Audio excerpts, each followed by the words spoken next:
Hi everyone, morning and welcome back. অনেকদিন ধরে না আমার পিৎজা খেতে খুব ইচ্ছে করছিল, তবে যে সে পিৎজা না, ব্যাঙ্গালোরের এই পিৎজারিয়াতে অনেক দিন ধরেই আসবো ভাবছিলাম। আজ ফাইনালি সেটা হলো। আমরা 3 জনে যাচ্ছি, ইন্দিরানগর যেতে হবে আমাদের, তাই আমরা মেট্রোটাকেই চুজ করলাম। বাড়ি থেকে এটা অনেকটা দূরে, তাই ট্রাফিক অ্যাভয়েড করতে আমরা মেট্রোটাকেই প্রেফার করলাম। স্টেশনে নেমে একটা অটো ধরে পৌঁছে গেলাম আমরা 4 PS পিৎজাতে। আচ্ছা আচ্ছা, ওইটা ওদের হাতে কিছু করার থাকে মানে একদম তোমাকে পাংচুয়াল হতে হবে না, তো মুশকিল। কি অবস্থা, ওদের ভালো লাগছে। বিফোর টাইম পৌঁছে যাবো। হ্যাঁ, বিফোর টাইম পৌঁছে গেলে কি আমাদের ঢুকতে দেবে না? না দেবে না না, বসে থাকতে হবে। টাইম সে ঠিক আছে বাবা, ঠিক আছে। দেরি হওয়ার থেকে মিস হয়ে যাওয়ার ভালো। থেকে আমরা বসে থাকবো, তো ভালো খুব হয়। সুন্দর জায়গা দেখেছো? হ্যাঁ, ইন্ডিয়ান খুব ভালো না জায়গাটা, ভালো লাগে বিষয়টা। আমার যখন আরে তোমাদের তো বলাই হয়নি আমরা কোথায় যাচ্ছি।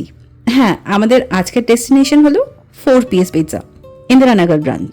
এটা একটা Vietnam based Japanese and Italian পিজারিয়া।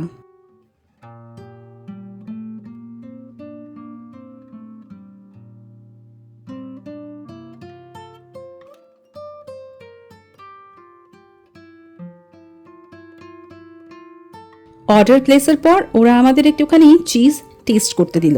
এটা কমপ্লিমেন্টারি ছিল, বেশ ছিল কিন্তু খেতে। জানো তো, এখানে না ইন হাউস চিজ ল্যাব আছে। আমি চিজ মেকিং দেখলাম ফার্স্ট টাইম, আর সত্যি বলতে কি পুরো প্রসেসটা না দেখে ভীষণ স্যাটিসফাইং লাগছিল, স্পেশালি ওরা যখন চিজ পুল করে। এইসব দেখা শেষ হতে না হতেই আমাদের ফার্স্ট ডিশটা চলে এলো, housemade burrata with organic rocket salad. আমি এমনিতেই স্যালাড খেতে ভীষণ ভালোবাসি, আর বুরাটা চিজের সাথে জাস্ট নেক্সট লেভেল লাগছিল। এরপর খেলাম oven bake truffle mushroom mac and cheese. Seriously দারুণ খেতে ছিল, লাভড ইট। আর মেইন কোর্সে ছিল হাউসমেড 4 চিজ পিৎজা। এটা অসাধারণ ছিল।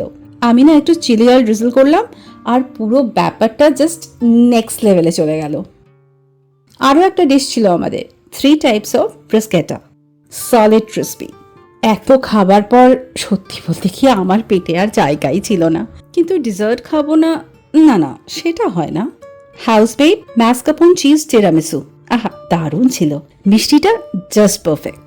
আমরা যারা মিষ্টি খাই না বা কম খাই, একটু কম পছন্দ করি, তাদের কাছে এই ডেজার্টটা পারফেক্ট। একে না বলা যাবে না, একদম না।